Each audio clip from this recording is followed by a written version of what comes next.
You're obsessed with her, and you're obsessed with her daughter! All right, easy, Geraldo.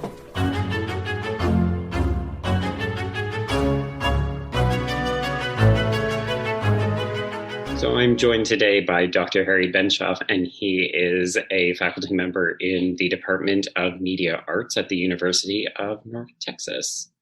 And you are also the author of a seminal queer horror academic text called Monsters in the Closet. That is correct. Well, thank you so much for agreeing to speak with me. I think one of the things that's most important for me is that people understand that there's a legacy to queer horror. So I'm actually very interested to hear, how did you get your start? And I guess what attracted you to queer horror in the beginning? Sure. Well, I was attracted to horror films as a child, very, very early on. And I think that, before I even knew what sexuality was, I was kind of sensing or feeling kind of a kinship with these kind of outsider figures that, are the classical sort of monsters. I grew up in the 60s and 70s, so we had Famous Monsters of Filmland, right? And so they were resurrecting or recirculating all of the sort of universal horror films and those figures, Dracula, Frankenstein, The Mummy, etc., as well as covering the new horror films that were coming out in the 60s and 70s as well. So, I ended up doing film history, but, it started as a kid watching monster movies and very specifically, again, feeling some sort of like, I like the monsters, I often sort of say as well, it's not called The Adventures of Jonathan Harker and the Land of the Vampires. It's called Dracula. So, they're always the most interesting figures in the books and stories and films. And just this notion that you have this special power that sets you apart and, you can sort of run amok and take your pleasures and exact your revenge against so-called quote unquote normal society. That was always a very sort of appealing fantasy for me as a kid. So how did that then transform into an academic pursuit? How did you end up coming to write Monsters in the Closet? Well, it was a strange sort of path. I was a pre-med English major in the 80s. I come from an all medical doctor family, and so that was the expectation. Even though I loved literature, we didn't have a film program where I went to my undergraduate program, but I studied Gothic literature, and I wrote a senior project on 19th century American Gothic literature. So that was always my interest. I actually did go to medical school for a few years before I realized that I could not spend the rest of my life doing these sorts of things with these sorts of people. Not that there aren't great people in the medical field, but at that time, this was the mid 80s. I was going to a medical school that was very homophobic, very sexist in the middle of the AIDS crisis. And it was just this sort of horrible place to be for a young gay man. And I decided, I can't stand this. I don't want to do this. So what do I love? I love film. And I applied to graduate programs, NYU, USC, and UCLA, got into USC, and I never looked back. And the very first paper I wrote there as a master's student was on how to make a monster, the 1950s little queer teenage horror film that is on the cover of my book. And that, first paper eventually became the dissertation. So I was very lucky in that the dissertation I wrote was then published as Monsters in the Closet. Yeah. And, at the time, there was a burgeoning interest in queer theory and sort of LGBT studies. But it was also sort of still kind of an emergent discourse, if you will. A lot of people, I used to do some little talks and people would be like, oh, you're just reading too much into things. And it's like, oh, yes, yeah, that old adage. It's like, well, that's what I do. That's my job. Yep. But, as you've talked about, or we've talked about, the field of studies around LGBT horror is thriving, as is the production of LGBT horror. So it's been kind of gratifying that my work from 25 years ago 25 years ago, is still sort of a touchstone for a lot of folks. And in more recent years, chapters have been excerpted in other kinds of anthologies. So it's become an approach to thinking about horror that it's pretty common now. Yeah, no, absolutely. And one of the things that I would really love people to take away from this is not just the idea that queer horror has been around for a very long time, but also, the study of queer horror. This is not a new phenomenon. It's not something that has emerged just in the, new age of listicles on popular sites and that kind of stuff. Not that that isn't how a lot of people are now accessing that, but I think it's really important to have an understanding that this work has been done since, the mid 90s and so on. Well, I consider myself a historian, a film historian first and foremost. And so my book begins with a sort of prehistory. Let's talk about Mary Shelley. Let's talk about Bram Stoker. Let's talk about, some of these figures who created the Gothic literature. And many of them would have been considered queer right by today's usage of the term. My colleague David Scull found and published a letter that Bram Stoker had written to Walt Whitman, which, in my opinion, was sort of the smoking gun of like, oh my God, Walt Whitman, you understand me. Yes.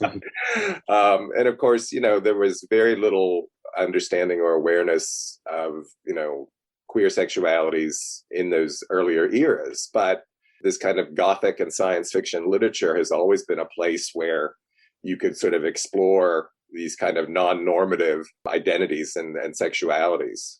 So that was very interesting. And the book itself then is sort of divided up into historical periods. There's a chapter on classical Hollywood horror films, a chapter on the World War II films at RKO and Universal, chapter on the 50s, then one on the 60s, 70s, and then the final chapter was on the 80s. Things like, Freddy's Revenge,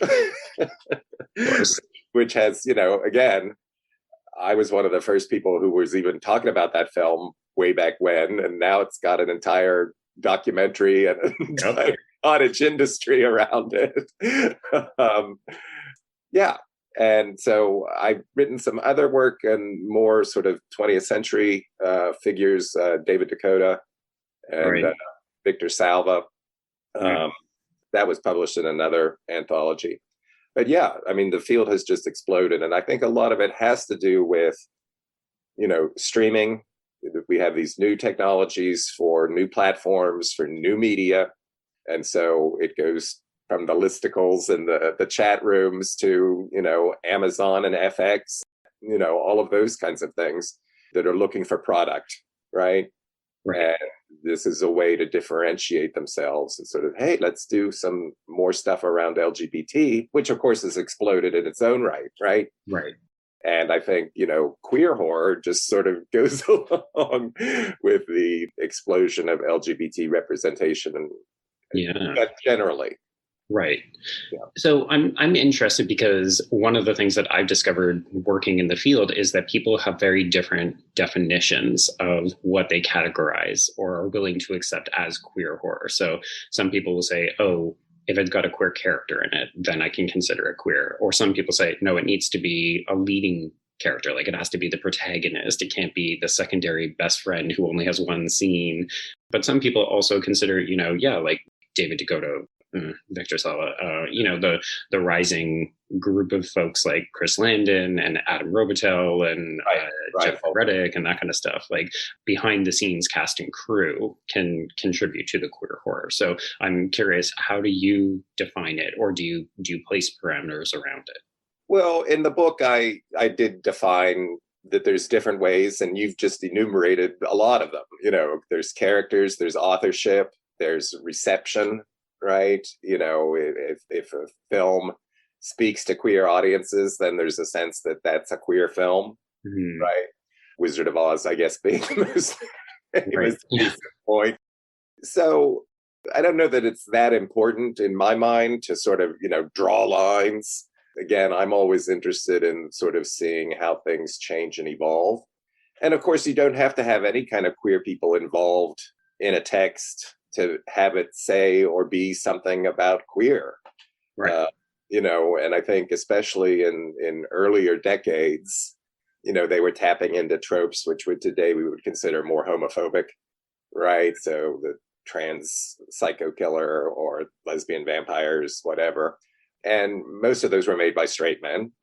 So, but that doesn't necessarily mean then that they can't be kind of reappropriated or taken and enjoyed in a different way, sort of, by queer audiences, which again, historically we've done. Yeah, absolutely. I love the idea that as queers, we have always had to kind of carve out our own spaces. And sometimes that means reclaiming problematic texts or basically just barging it into spaces where we maybe weren't initially wanted or accepted and saying, like, well, this is now ours. Like, Hello, Mary Lou, Prom Night 2 is now ours. And you don't get to say otherwise. Too bad for you. Well, yeah. I mean, again, it's just been fascinating how the terrain has changed. I'm pushing 60, so I see this all the time. But, something like Freddy's Revenge, which had all this kind of homophobic vitriol dumped on it in the 80s and 90s, is now embraced, by queer audiences and queer folks seeing this as like a positive representation. Right. And that in itself is always sort of a reductive thing when people want to talk about, is it a positive image or it's a negative image? Because that sort of begs the question, well, positive for whom? Right. And in what ways? So, a queer monster could be a negative image, but if you enjoy watching the queer monster run amok, then it could be a positive image for you, right? I think that's actually worth unpacking a little bit because really, even in your introduction, you said, oh, I was attracted to the monster. I felt, some kind of kinship to it. And I feel like as queer people, we hear that all the time, right? We're associating ourselves with these things that are meant to be the villains of the piece. And yet they're far more interesting. They're far more complicated. Often they're far more sexual. So yeah, I'm intrigued by this idea. But I am wondering, your book goes up until like the late 80s, early 90s. And I'm wondering, like, how have you seen the dialogue around representation change? Like you did mention trans representation, the changing depiction of like, oh, the only lesbians we ever see are always in Hammer horror lesbian films. And do you think that there's any taboo subjects that are just off the table? Like, could we get a Dress to Kill or a Psycho or a Sleepaway Camp nowadays? Or is that time past? I think anything's possible, quite frankly. And there's all sorts of people, again, with this new kind of technological environment we're in, anybody can make a movie. So right. I'm sure some kind of homophobic, transphobic person can make another queer psycho killer movie if they want to. What has changed is there's much more pushback. I guess it was about 10 years ago, there was this thing called ticked off trannies with knives. Yes. You know that one. And, and regardless of what you think of the film, what's interesting to me is that there was pushback against it. You shouldn't be using that term. You shouldn't be, this is recycling negative images. But I mean, it is fascinating. I mean, I know people who are trying to rehabilitate Sleepaway Camp, which, in my book is pretty homophobic, pretty transphobic. But that's sort of what film scholars do too. It's like, oh, you think that's a bad object? Let me tell you why it's not. Yeah, it does feel almost a little bit queer to say that too, right? Where you're like, oh, you think that this is a problem? Well, actually, I uphold this as a piece of camp trash and I'm going to celebrate it. Like I'm removing its power to do damage by saying, no, it's actually a part of the culture now. Yeah, I think that's just how texts don't exist in voids. They created in one period and then still watched in other periods. And so, of course, the meanings we're going to bring to them as spectators are going to be different, whether we're watching in the 1980s or whether we're watching in 2020. Yeah. And I don't think that's unique to queer horror, right? That's just kind of how we approach older texts and how we investigate the medium. Yeah, I mean, it's a really kind of, again, fascinating moment. I'm realizing that my students now are Gen Z, whatever you want to call them, and they have grown up in this new social media environment where everything is up to date, everything is now. Yeah. And so there's this sense that, I don't want to sound like the cranky old man, but on one level, that the history is getting lost or the history is getting ignored. And I've had to sort of confront this in some of my classes. It's like, well, do we really want to watch this stuff that has quote unquote negative images in it? I still think it's important to understand and contextualize the past. And film and television is a great way to do that. But as we move further and further into the future, now I'm going to sound like Criswell. Future events such as these will affect you in the future. There's almost a sense that everything that Hollywood produces is not up to snuff. And in many ways, this is true, right? Yeah. But does that mean we're just going to ignore what's coming out of the film industry? I don't know. Maybe for some people, the answer is yes. Right. But I still think there's a lot of interesting stuff being done. It's just so diffuse now. It's so dispersed across all of these different platforms. It's a little harder to find it, maybe. Yeah, I mean, I think if there's one thing to celebrate about the diffusion of media across so many different channels, is that we are seeing some kind of rarefied gems popping back up. Like, all of a sudden, Butcher Baker Nightmare Maker is widely available on Blu-ray, and it looks great. You don't have to watch the crappy YouTube where it's like half the time you can't even see what's happening because the colors are so off. But I'm intrigued by this idea that people do have a sense of like history being lost, because I've encountered that as well. When we talk about queer horror, a lot of the time people want to talk about relatively contemporary films, and I'm talking about films from like the 2000s or the aughts and on. And I think one of the things that I really enjoy about your book is that it really does a great job of unpacking, for better and worse, films that people may not be familiar with from, the 20s and the 30s, like films that have, to a certain extent, been lost into the ether because people just don't think about them as prevalently. And I'm wondering, I don't know, like, is this an issue? Is this something that we need to work with? I'm thinking of how queer history in general tends to get lost with each successive generation, right? Because I think to a certain extent we take things for granted because we don't have to fight for them quite as hard. Yeah. Again, I'm notoriously bad at predicting the future, so I don't know necessarily how to answer that. I do think, there will always be a sector of people who are interested in these historical images, whether it's queer horror or LGBT images, which again would be considered passé.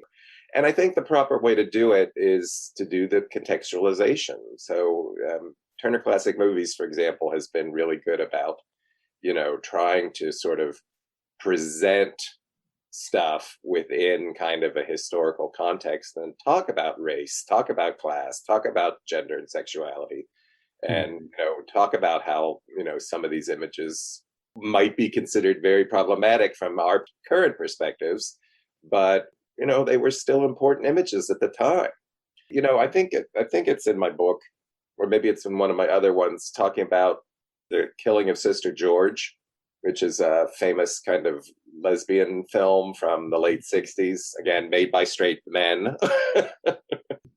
And, in my reading of the film, it's pretty damn homophobic and monstrous. I mean, I do talk a little bit about it in Monsters in the Closet because, there's a lesbian seduction which almost plays out like a vampire seduction. Yeah.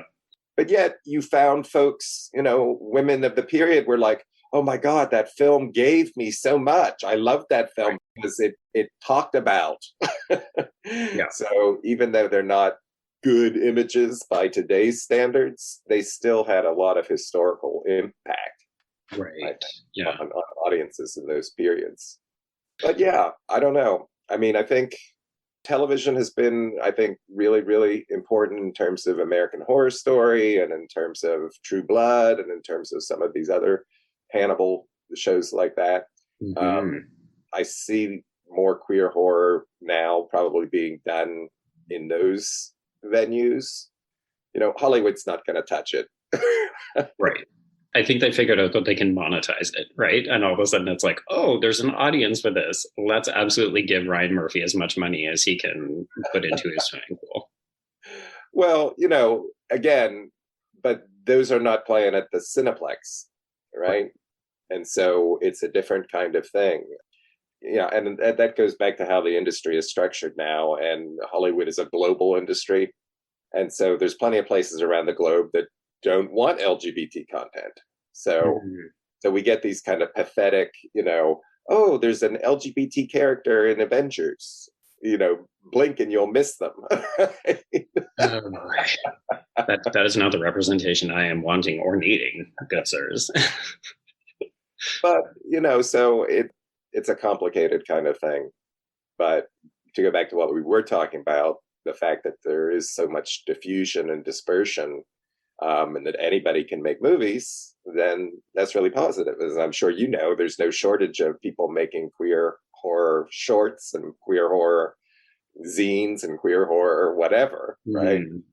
Yeah.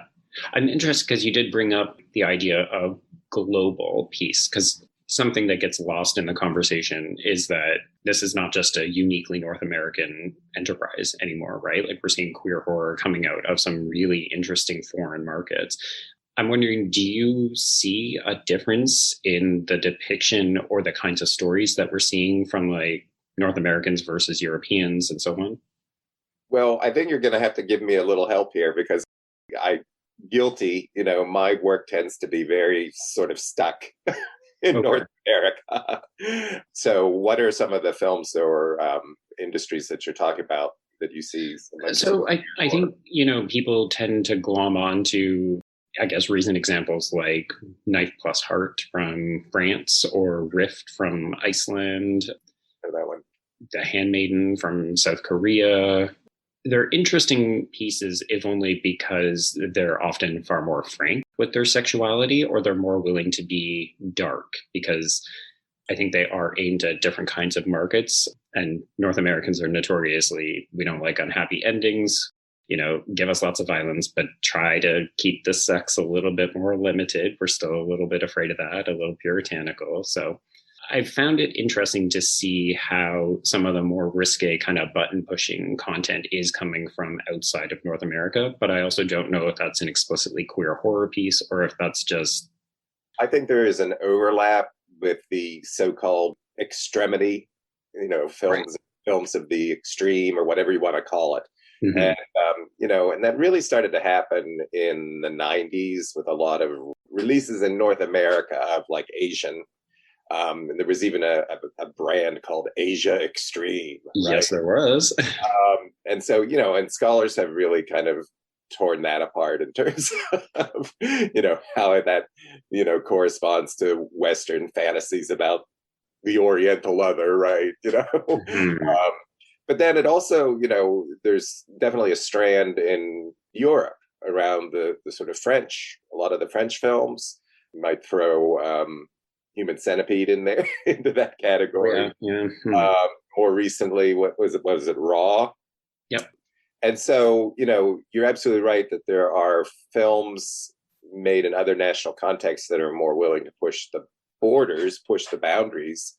And I think there's an overlap maybe between that pushing borders, boundaries in terms of violence and content, also overlaps with pushing those borders and boundaries with LGBT content, probably. So I guess then, coming back to your book, this idea that there's a gold mine of potentially undiscovered old queer horror that we should be more mindful of. What are some of the key texts that maybe people won't be as familiar with that you would highlight from different times of the book? Sure. Well, I always say the touchstone for the classical period is Bride of Frankenstein. Yes. Which I still think is just a wonderful, wonderful film. And I still teach it every time I teach a class called Gender and Sexuality in the Horror Film. But, the work of James Whale very clearly has his gay sensibility, his sort of campy gay sensibility stamped all over it. You've got queer performers, you've got queer content, you've Mm-hmm. And it's just, and there's another really good example of, in many ways, the Frankenstein monster is the most sympathetic figure in the film, right? Yeah. Being beleaguered by all the quote unquote normal people. But I also just love Ernest Thesiger as Dr. Pretorius in that film. He is just sort of this campy, bitchy queen that I just find endlessly entertaining. Just to mention both another film that Whale and Thesiger made together was The Old Dark House. Yes. Yes. Also a lot of fun.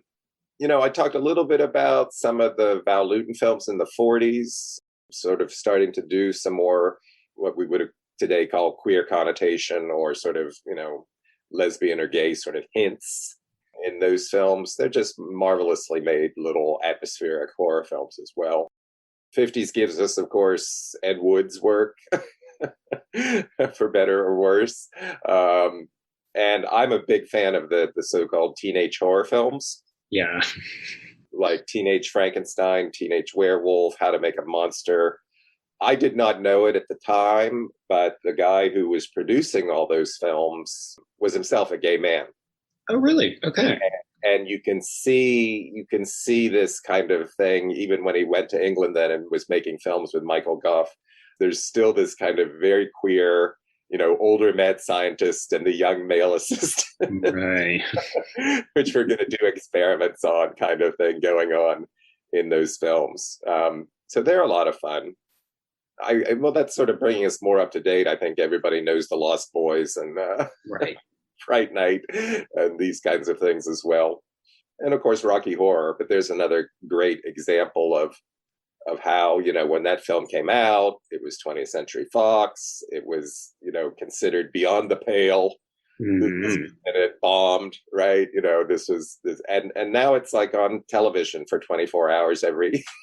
Yeah, and kids watch it and love it as a Halloween. Yeah, and they do a whole episode of Glee about it, or whatever. So it's like, yeah, but I also sort of say, just to go back to that historical things, it's not like Rocky Horror Picture Show came out of nowhere, Right? right? It was all these earlier films that had these kind of queer contexts and queer subtexts in them that allowed somebody like Richard O'Brien to come along and say, you know what? Yeah. Let's out these figures in a very kind of fun, campy way. So, Okay, so final question then. If you haven't already talked about it, what is your personal favorite queer horror text? Well, I've mentioned a bunch of them in passing just now. I guess I'll mention one more. The Abominable Dr. Phibes. Okay. Right. I was obsessed with Vincent Price and Vincent Price movies as a child. And these two films about this character, Dr. Phibes, are revenge fantasies. In many ways, they're kind of precursors to Saw, the Saw franchise. Okay.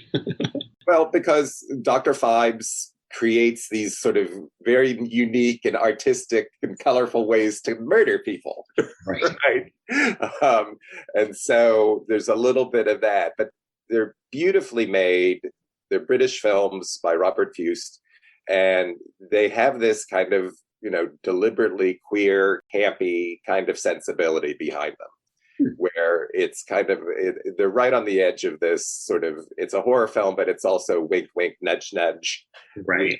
We know that this is because, and the tropes themselves, I mean, even the title, The Abominable Dr. Phibes, is kind of campy, right? So dramatic. But it's also referring back to films like The Horrible Dr. Hitchcock, Right. Right. So there is this whole kind of history of this kind of mad scientist thing that the Phibes films tap into, of course, and also Vincent Price's entire legacy, because there's nods in the Phibes films to House of Wax. Yeah. Many of his earlier films as well. So I don't know. It's just a lot of fun, and again, everybody's different. My first boyfriend hated them because he called them curdled camp because it was nasty. It was too nasty. Oh. And I recently had a younger colleague. I said something about the films. I said, yeah, but you're supposed to like Dr. Phibes. And he said, I don't. it's like, well, okay, to each his own. Right. But, that was my childhood fantasy, that I would live in a giant mansion and with elegant clothing and art and, a clockwork orchestra. Sounds fantastic. That sounds like a great retirement plan, right? Yeah, and murder my enemies in very interesting and unique ways. But yeah, that was a big film for me. Nice. Okay. Well, I don't want to keep you any longer, but I want to say this has been an absolute pleasure. And I'm so glad that I was able to chat with you because I would just love to have more people discovering your work and appreciating the history of queer horror, but also just you're fantastically entertaining to talk to. Oh, well, I guess I better give a plug then. Again, as part of this explosion of queer horror, over the last year, I've been doing Zoom chats with Brian Fuller's folks and Brian Fuller himself. And I don't know if I'm allowed to even talk about it, but they're trying to put together something, I'm not sure what it'll end up being called, Queer for Fear or whatever, but along the lines of horror noir.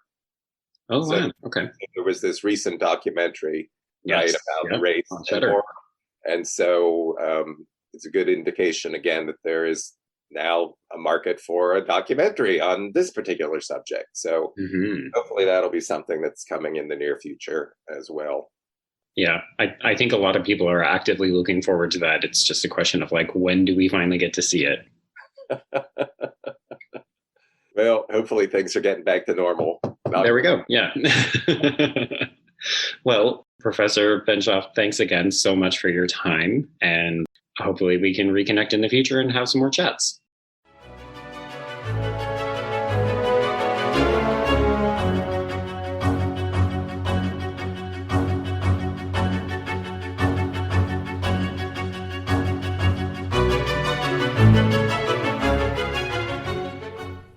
It was late in the afternoon when the professor and I took our way towards the east, whence I knew Jonathan was coming. Jonathan Harker has asked me to note this, as he says he is hardly equal to the task, and he wants an exact record kept. Dear Madam Mina, I have read your husband's so wonderful diary. Strange and terrible as it is true. I will pledge my life on it. God preserve my sanity, for to this I am reduced. Safety and the assurance of safety are things of the past. I am in hopes that I shall see more of you at Castle Dracula.